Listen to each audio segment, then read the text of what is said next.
बहुत समय पहले की बात है, किसी गांव में एक किसान रहता था। वह रोज भोर में उठकर दूर झरनों से स्वच्छ पानी लेने जाया करता था।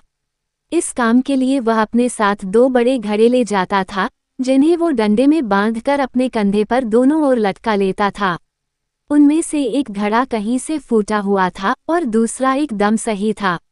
इस वजह से रोज घर पहुंचते पहुंचते किसान के पास 1.5 घड़ा पानी ही बच पाता था। ऐसा 2 सालों से चल रहा था।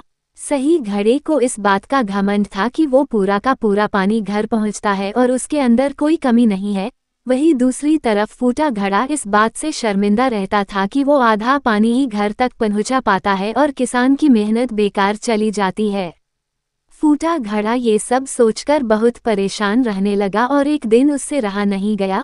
उसने किसान से कहा, मैं खुद पर शर्मिंदा हूँ और आपसे क्षमा मांगना चाहता हूँ। क्यों? किसान ने पूछा, तुम किस बात से शर्मिंदा हो? शायद आप नहीं जानते पर मैं एक जगह से फूटा हुआ हूँ और पिछले 2 सालों से मुझे जितना पानी घर पहुँचाना चाहिए था बस उसका आधा ही पहुँचा पाया हूँ। मेरे अंदर ये बहुत बड़ी कमी है और इस वजह से आपकी मेहनत बर्बाद होती रही है। फूटे घड़े ने दुखी होते हुए कहा। किसान को घड़े की बात सुनकर थोड़ा दुख हुआ और वह बोला, कोई बात नहीं, मैं चाहता हूँ कि आज लौटते वक्त तुम रास्ते में पड़ने वाले सुंदर फूलों को देखो। घड़े ने वैसा ही किया। वह रास्ते भर सुंदर फूलों को देखता आया। ऐसा करने से उसकी उदासी कुछ दूर हुई पर घर पहुँचते पहुँचते फिर उसके अंदर से आधा पानी गिर चुका था। वो मायूस हो गया और किसान से क्षमा मांगने लगा।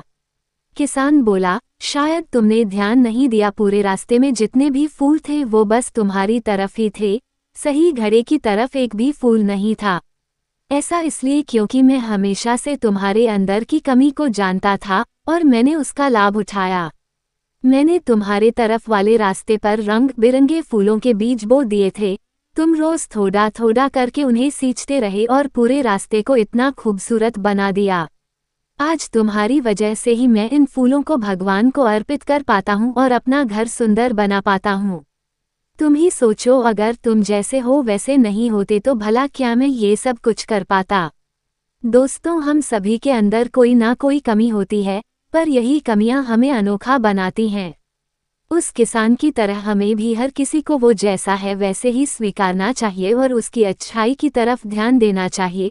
और जब हम ऐसा करेंगे तब फूटा घड़ा भी अच्छे घड़े से मूल्यवान हो जाएगा। ये कहानी अंतिम तक देखने के लिए आपको धन्यवाद।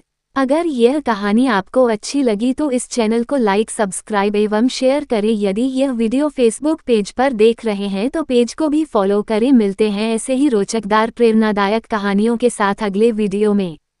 प्लीज़ लाइक, सब्सक्राइब और शेयर।